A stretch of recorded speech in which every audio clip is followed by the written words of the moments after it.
and bright, gonna have a grand new show tonight, with glitz and glam on the marquee, perhaps a Tony nominee.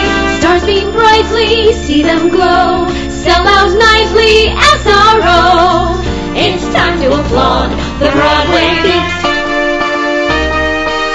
Stars beam brightly, see them glow, in the footlights of a show. Life is sweet on the world's most famous street. Tickets, please. Take a seat. Cue the band. And have your feet to the rhythm of the Broadway beat. The Broadway beat. Broadway beat.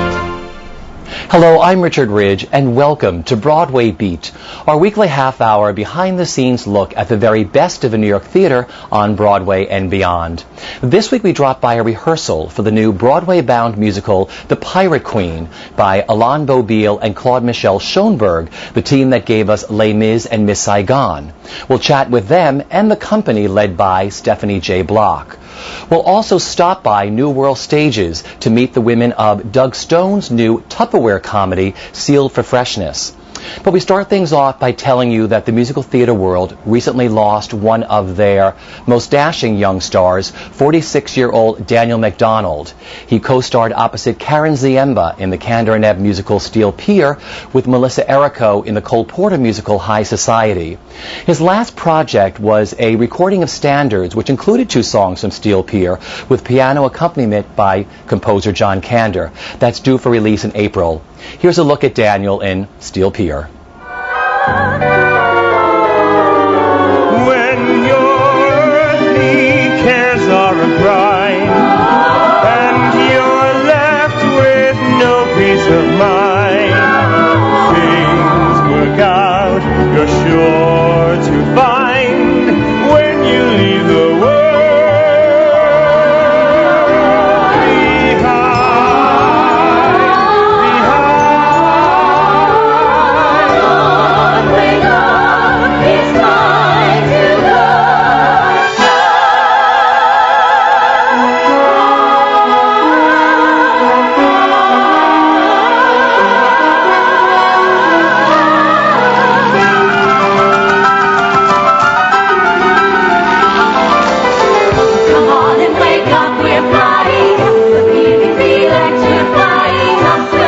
It has been a challenge too. I mean, there's some very good people in this company, and to kind of get up to the plate and have them take me in, which has been really great. That part's been really wonderful, and it's continually a challenge. And the dancing stuff is fun. It's fun. It's just fun. All of it's great, and they've been very good. Everyone's been really inviting and warm.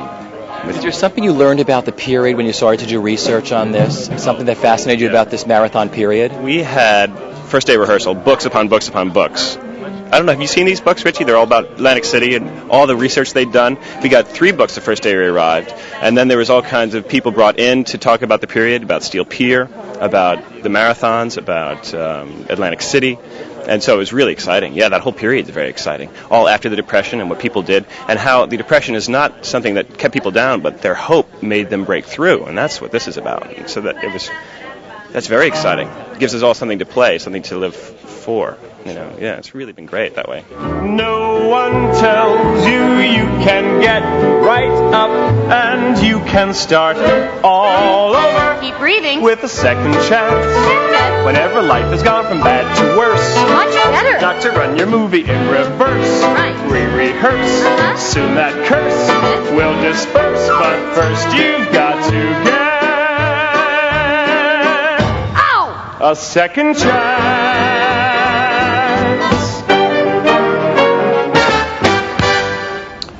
We now meet the original Desperate Housewives, the women of Sealed For Freshness, the new Tupperware comedy written and directed by Doug Stone, which has taken up residence at New World Stages.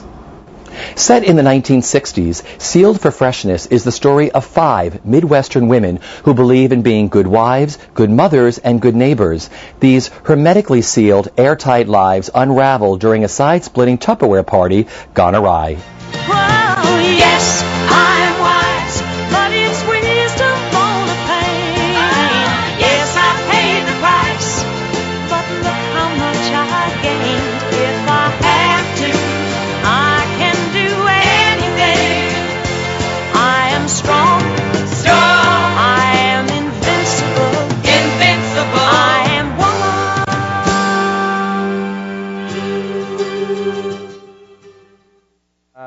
about 5 years ago. I have a ton of women friends, and basically I would sit around to a lot of older women drinking martinis, 65 years old, maybe plus, whatever. We talked about Tupperware, and they started talking about one of the parties, and they looked like they just had some thrill in their eyes and what joy this was. And I said, this is a pretty interesting thing. So in doing that and talking to more and more women back in the 60s, I said, this is really a great idea. It's a great subject.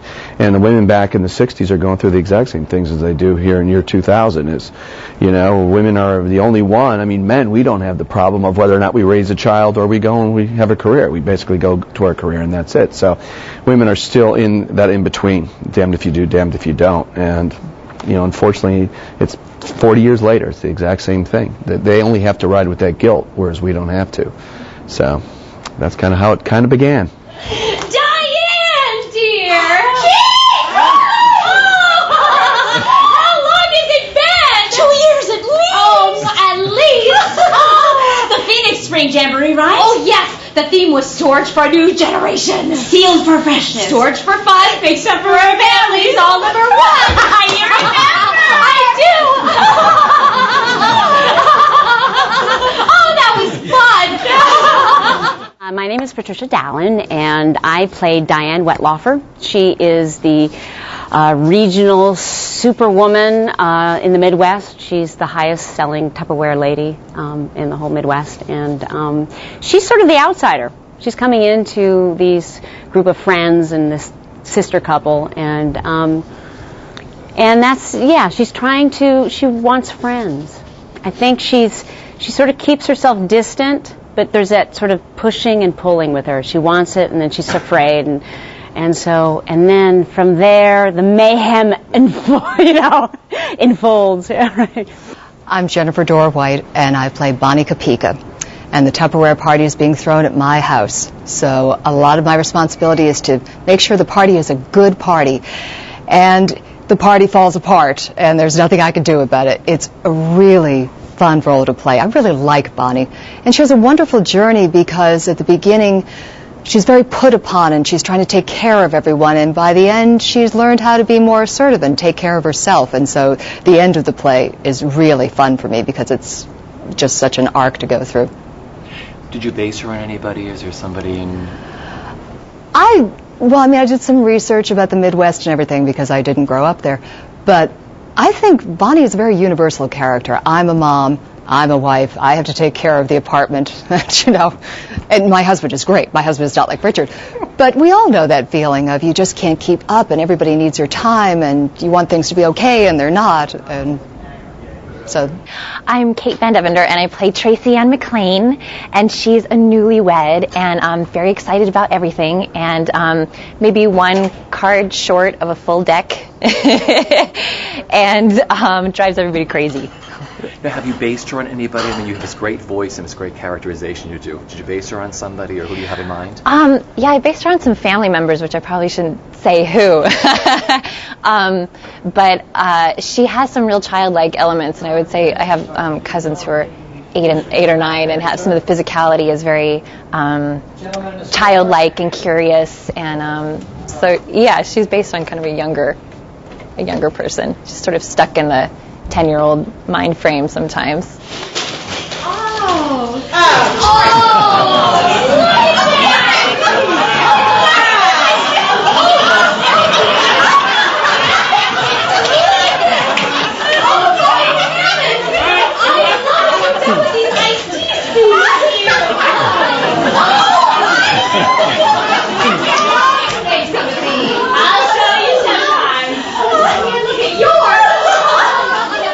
I always remember Tupperware. We all grew up with Tupperware.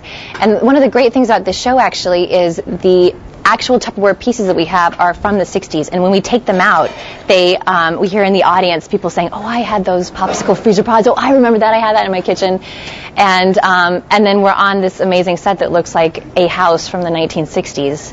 And it's a great element to the show. It's a lot of fun.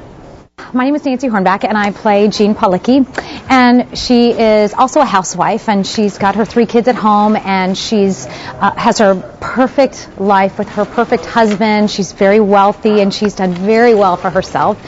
And the the journey that I take on in this play is going from wanting to have something more and excited about being a saleswoman and wanting to be the best Tupperware sales lady there is in the whole world, to realizing my life really isn't all that perfect after all. I grew up with my sister Sinclair, Benavente, who is part of the show, of course, and I realized that I'm a lot like her after all. So it's a great journey to go on now. Well, I'm JJ Van Name, and I play Sinclair Benavente. She is a sister of one of the woman who organized the Tupperware party, and she is the awry in Tupperware Party Gone Awry, pretty much. So she shows up 8.5 months pregnant, and she's a pretty miserable person. And it's kind of a cool journey because she also has a lot of humor and light in her, and you get to see that. And then at the end, you get to see why there is such a dark, sarcastic side to her. And that's what I love about this play and this script, which is so strong. I mean, the writer is really brilliant, Doug Stone, I think, and he makes our job really easy. And but by the end, you know, you find out a bit of the pain and the underbelly of each of these women's lives, and I think current audiences can relate as well as, you know, even though it's a 1968 piece. Fine, I'll put it on. I have a special one made just for you. Oh, and you didn't even know me. Oh, I do now.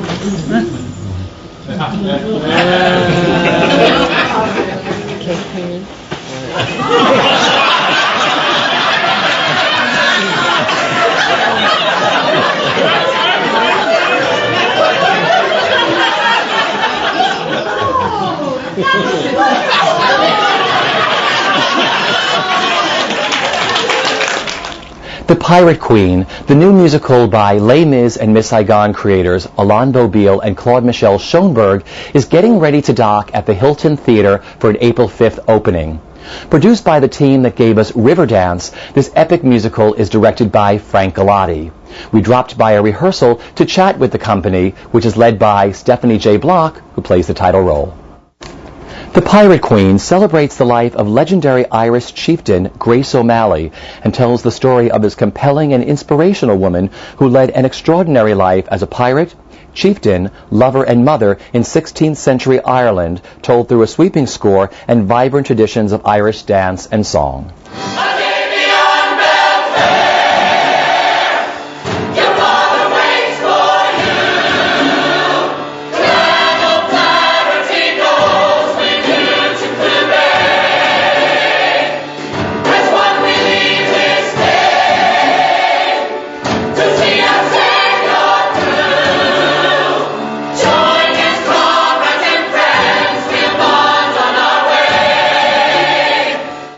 Really, at first we didn't know if we were going to say yes. It took us a little time, but once we discovered that two women, at that period of time when women had no power at all, two women were on top of the world. One conquered, her power by fighting her father, her clan, became a captain, became a chieftain, which was completely unheard of at that time. And the other one, Queen Elizabeth I of England, did also a fantastic journey, except they did it in two completely different ways.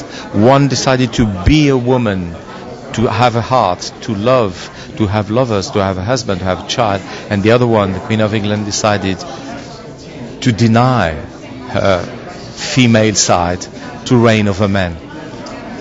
And at the end of the day, it's sometimes, a subject give you inspiration, give you color of the music, some lyrics coming, you don't know why. And I was the most reluctant of both of us to write on the subject. But after 1 month, I called Alain, I said, I think I have the 21st minute of the score. And you don't know why it's coming like that. It's like you have to do it. Was it daunting, the book? Is it a very big book? Is it very epic? There is several there are elements. Several books, and as usual, we read briefly the books, but more like researchers, rather than adapters. We don't adapt from the book. Even Les Miserables, as you know, which is a patrimonial novel in our own history, we cut a lot according to what we think makes a musical. We want to pull the human string. in all those, the book, the life of Grace O'Malley. We want to catch the human element of it, because the rest we are not very interested. Because at the end, the nationality of the characters doesn't matter that much to us. It's who they are. And you can find people everywhere in the world who have this kind of human reaction bigger than life that makes the heart of a musical. I'd have to say I heard the music first. I didn't know really anything about Grace O'Malley or her life or the story of the Pirate Queen, but I heard the first CDs of Claude-Michel at the piano, not even singing lyrics, and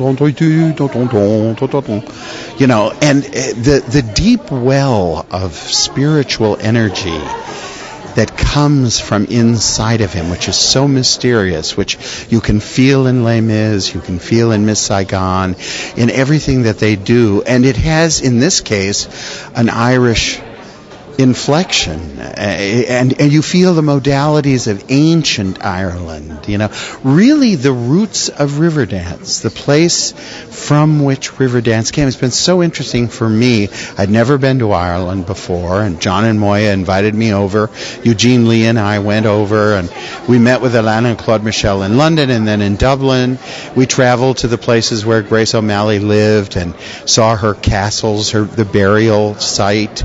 And the sense that in Ireland, not only is the music a kind of primal source of spiritual energy, pre-Christian, but it's dance itself. So that Riverdance, it's wildly popular, and everybody digs it and loves the energy and the ictus and the ferocity of it and all. But what I've learned is that the trotting the earth, tearing a door off the modest room of a house in order to create a floor when there isn't a floor, in order to pound and make those vivid percussive noises, which are the rapid beating of the heart, but the heart skips a beat in Riverdance, and it's that skipping of a beat, skipping of a beat, skipping of a beat that gives it that special surprise and that special thrill, and that's what rang my bell, at first, besides the story.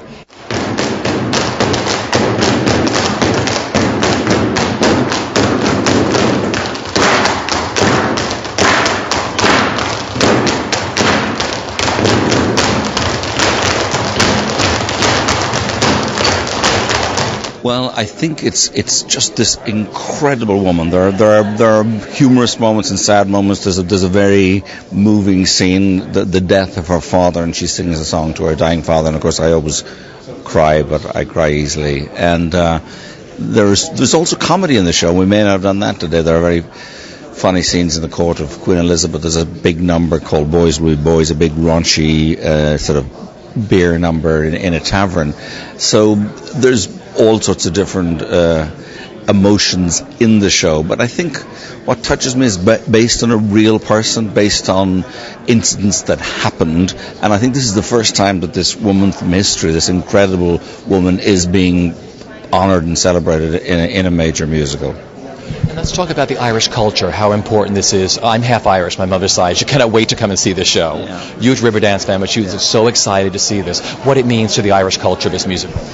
Well, Riverdance is still going after 12 years, but we didn't want to do a Riverdance 2. I just love musicals. I love West Side Story and Oklahoma and Les Miserables, and we had an ambition to do a major, epic Broadway musical, and on a subject that deserved to be treated as a musical, and we chose this wonderful, extraordinary woman who was ahead of her time and a contemporary of Elizabeth I, Grace O'Malley. She was a very sexual woman. She had lovers and husbands. She was a warrior. She was a politician. She was a pirate. So an extraordinary woman to base a story on, lots of possibilities, and I think Alain and Claude-Michel really have delivered. I think it's in this show some of their best work.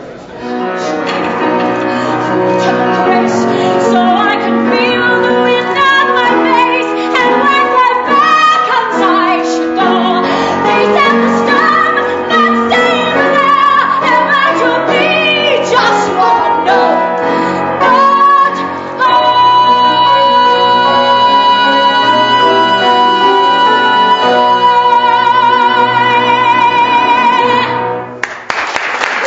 is a true legendary Irish figure, and it was in the latter part of the 16th century. She was a contemporary of Queen Elizabeth, and at that time Ireland was truly not even Ireland. They were just kind of different clans, and through her father, who was a chieftain, in his passing, she had gained such a strength and such a respect from the men in the clan I should say, hundreds, thousands of men, that she was able to become and be welcomed into as their chieftain, as their captain. And that was unheard of. I mean, women were not even allowed to take a step without an approval of their husband or their father, whatever the case may be. So for this woman to step out and actually lead men, it's pretty remarkable. And I think her story is so brilliant because it shows the balance of that femininity as a woman and that power, that aggressive energy, that strength that she is as a warrior. And that's the excellence of this woman. Talk about this wonderful score that you get to sing. It's a dream. I mean, I guess anybody of my age, if you loved musical theater back when you were, a preteen, Les Mis and Miss Saigon were what you achieved. I remember in voice class, I would hope to hit the high note that Lea Salonga could hit, or whatever the case may be. And now, to know that music is being written for me with my voice, it blows my mind. And then they come to work and they'll say, this is a brand new song, and to know that you're the first one that actually gets to hear it, you're the first voice that actually gets to sing it. And I think what's extraordinary about these two men, Claude-Michel and Alain, they come to work every day from 10 in the morning until we leave.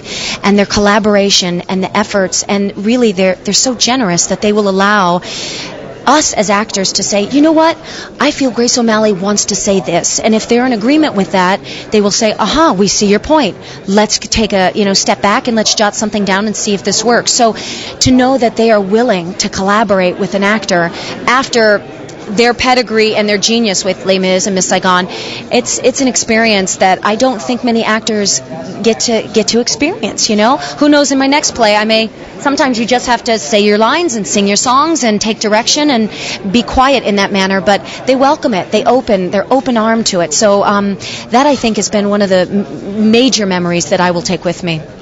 I play the role of Donal O'Flaherty. The O'Flahertys and the O'Malleys are rival clans in Ireland. Stephanie Block's character, Grace O'Malley, is forced to marry my character in an attempt to make the clan unity stronger so we can take on England.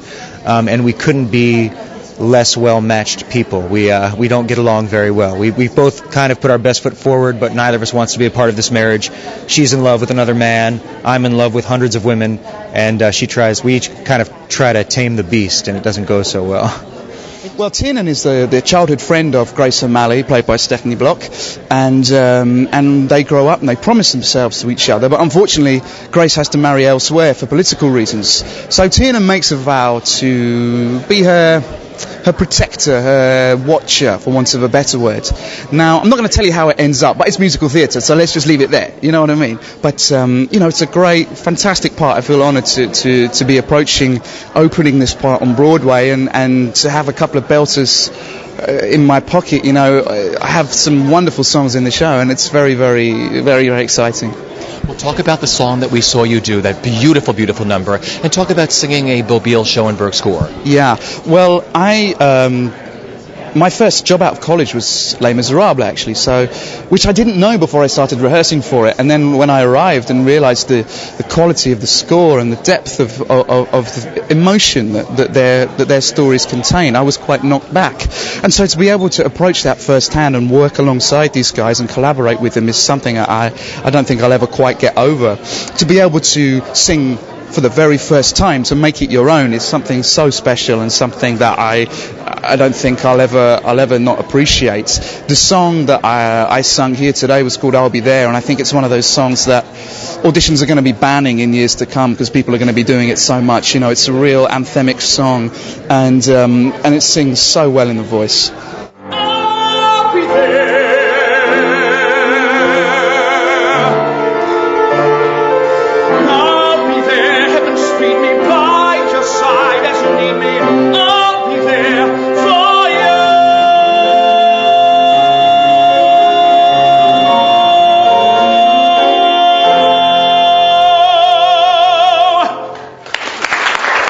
I'm so lucky.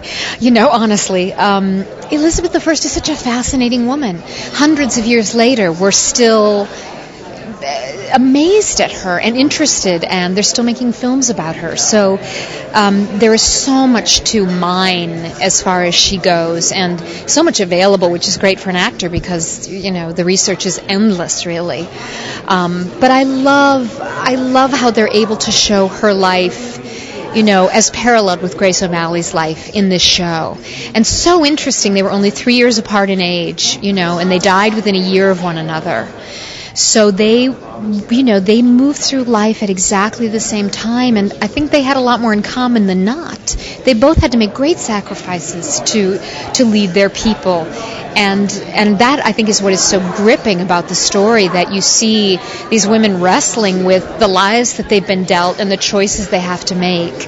And then to see them come together at the end to negotiate a settlement, you know, which certainly a negotiated settlement, you know, at any time is a wonderful thing to see happen. And to see these two women doing it is really interesting. I think there is a sense of, I mean, it does give us a great sense of, we're very honoured, firstly, to come from a country like Ireland where there is such a rich tradition, and to take not only that cultural tradition, but then to take it in service of telling a story about our history, which was a pivotal period in the time of Irish history, and it really set the tone for the following 400 years. But, I mean, what it is, I mean, Alain and Claude-Michel have taken it and made it their story. They fell in love with Grace O'Malley, as we did, when we grew up with stories about Grace O'Malley, but really, it's only in the last number of years that women like historians like Anne Chambers and writers like Morgan Llewellyn have taken her story and brought it to our attention. And I think now we, in turn, through their work and through the work of Boublil and Schonberg, can bring this story to a world stage.